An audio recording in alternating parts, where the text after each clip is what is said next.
My next guest is here to talk about the massive farm workers protests that have been going on in India for months now. Her name is Sabrina Mali, and she is a DC-based journalist. Sabrina, thank you so much for being here. Thank you for having me. So this is a story that has been going on for months now, but in the last couple of weeks, because of some tweets from people like Rihanna and Greta Thunberg, I think the broader, at least American public, is starting to understand that there is a huge farm workers movement and rising up in India, stationed outside of New Delhi. Can you tell us why? What's happened and why so much resistance? Well, I think more than a farmers protest, this is more of a human rights issue.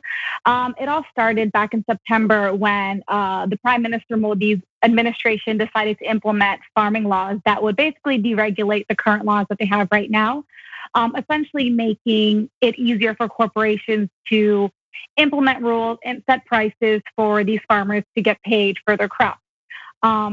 It wasn't consulted by farmers' unions. It wasn't something that was done at the behest of the state. It was kind of something that was just imposed upon them.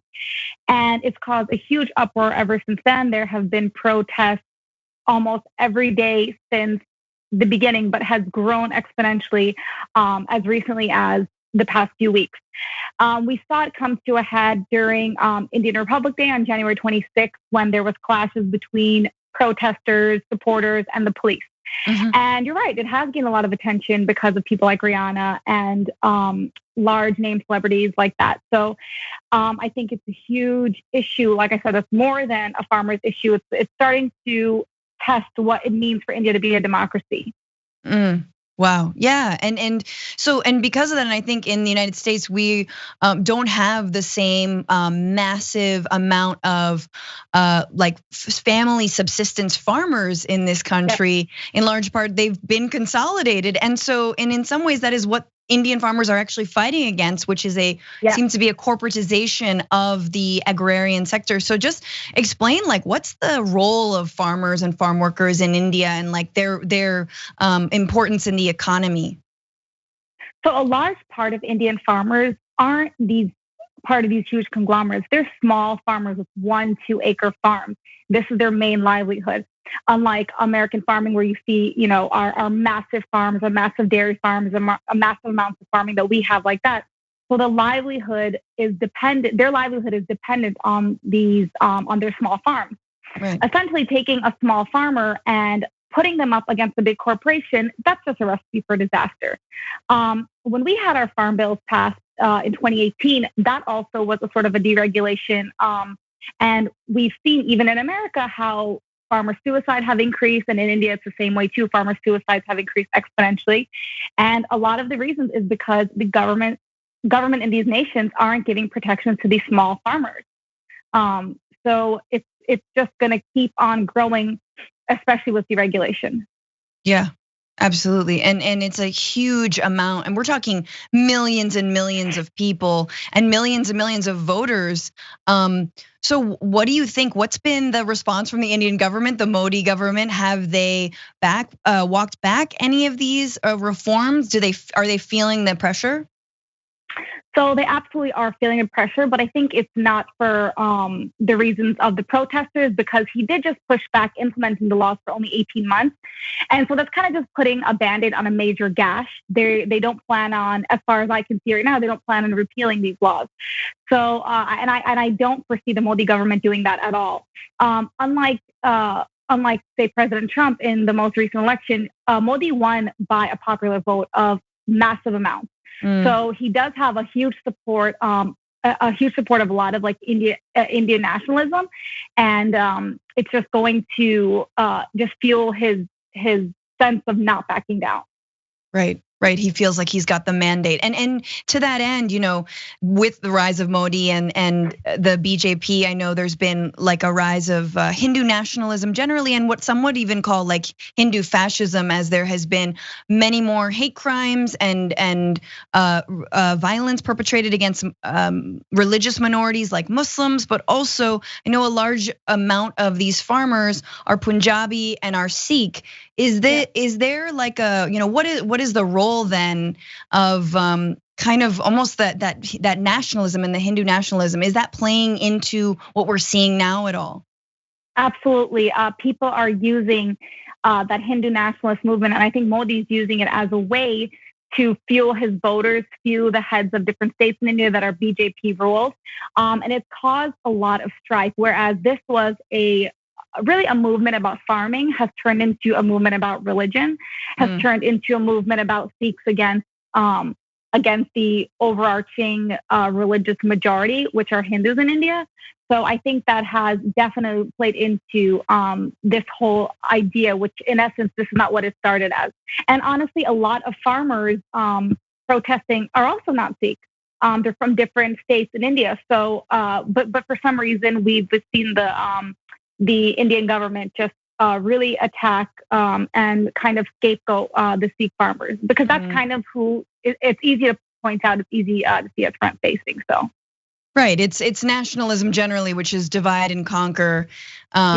And it's easy if you just paint farmers as one thing to say, oh, this is not a mass movement. This is not multiple religions. It's just, this one group. I also want to talk about the backlash. So even people like Rihanna and Greta Thunberg, there was massive backlash on Twitter against what they had tweeted, which was Rihanna's was like, why aren't we talking about the repression and the blackouts? So I guess I also want to talk about the backlash, but what about that?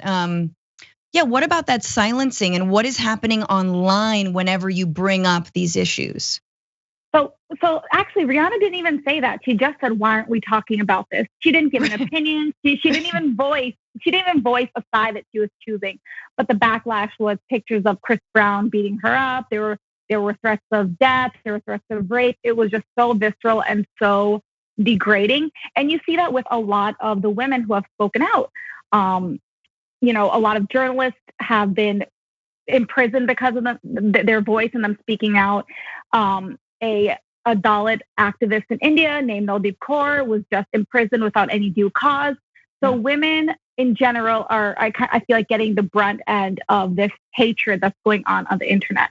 The Indian government threatened to jail Twitter employees for keeping accounts up that were anti-BJP, anti-farmer movements. India is supposed to be the biggest democracy in the world. A huge part of a democracy is freedom of speech, freedom of the press. India ranks 142 out of 180 on the Press Freedom Index. So they're repressing voices. That's why the news we're getting from India is really on the ground reporting, because the state-controlled media isn't allowing these types of narratives and voices to be heard. So even somebody in America like me speaking, it does make me feel a little uncomfortable to see what the backlash is potentially going to be for me. So it's just hard to be able to want to have a voice, want to be able to speak, while also knowing that you're going to get some sort of hate or backlash against this. And I'm sure for people with big platforms like Rihanna, Mila Harris, Kamala Harris is the vice president's niece, just a lot of people are just getting so much, lack of better, hate online. Sure. And let me ask, now that we've got a new, president in the United States, we know that Donald Trump was very close and cozy with Modi. And I just wanted to know your thoughts on what you think the United States' posture is going to be going forward to, when it comes to the Modi government. I think as our government positions itself as somebody who is in this administration looking to advance human rights in every ally that we have and things like that. I don't think the U.S. is going to go so far as to impose sanctions. Modi was actually banned from coming to the U.S. in 2014 because of his what happened in the state of Gujarat when he was head of state there. So I don't know if it would go back to that again, but I do see the U.S., because some congressional leaders have already made statements speaking out against this. So I do see the U.S. government maybe on a federal scale speaking out and saying something, but I'm not sure if they're going to go, like I said, go as far as to impose sanctions or, really damn the government of India. Finally, like what's a way that you feel like, everyday people in the United States could show solidarity, or is there a call to action or a call from the farmers movement for global solidarity that you know of? Yeah, they just want people to share their stories, share their news. They want to be heard. I think a lot of these Punjabi farmers feel like their voice for so long has been repressed. They've been made to be this this evil people that are just trying to overthrow a Hindu government, trying to overthrow a way of life, and they just want to be heard. They just want their human rights to be heard, and just given the same freedoms as other people in India, given the same rights as other sectors in India. And farming is so important. Obviously, no farmers, no food. So, absolutely, yeah. I remember an interview with a farmer here in the United States who was like, "You don't like immigrants? Don't eat." It's like we've, the politics of food, whether it's in India, whether it's here in the United States, and the ties into immigration are huge. So it's fascinating. Thank you so much, Sabrina Mali. Please follow her work, and thank you so much for writing on this. Thanks for watching The Young Turks. Really appreciate it. Another way to show support is through YouTube memberships.